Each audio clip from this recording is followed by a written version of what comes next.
dan BB sabu juga. BB sabu nanti kami timbang ya, kami bisa belum berapa banyak gitu ya. Yang jelas itu bisa kita pidanakan. TKP itu tempat lama itu kan? TKP-nya tempat lama, Lorong Manggis, Lorong Celata, Lorong Gayam, Lorong Muda Sepakat, Lorong Cemara. Yang diamankannya bandar atau gimana? Dia sebenarnya kaki tangan, tapi barangnya ada sama dia. Istilahnya bukan bandar dia, tapi kaki tangan, tapi barang bandarnya itu dipegang sama dia. Jadi statusnya apa, Bang? Statusnya ya pengedar deh. Udah pemakai ditangkap, Bang? Pemakai ada 6 orang. Ada 6 orang. Yang pemakai itu mungkin ada 5 orang karena ada ibu-ibu. Coba kita belum cek kemudian. Tapi yang lain itu sudah dari hasil integrasi dia pakai. Selain sabu, Bang, barang bukti lain apa, Bang?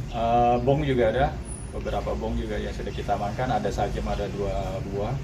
Tapi relatif perlawanan sudah tidak ada. Sudah sangat kondusif. Nggak ada narkoba jenis lain, Bang? Nggak ada. Cuma ada 2 orang yang ada di bawah kolong rumah orang ya. Dan itu sangat sempit sekali kalau kita mau masuk dalam karena saya lihat manajemen risikonya tadi kalau kita ambil di dalam karena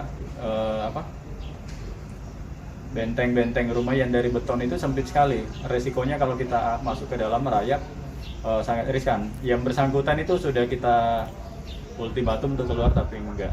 Karena daripada kami ngambil ke dalam, resikonya di bawah pisau akhirnya kita mundur karena belum tentu dia juga ada. Ada berapa personil yang terjun? Kurang lebih kita ada 100 orang. Gabungan ya, Bang? Gabungan dari Satpol Air, Brimob, dan Sat Narkoba sendiri. Dari kita melibatkan Dokes lagi, Dokes kita. Siap. Nah.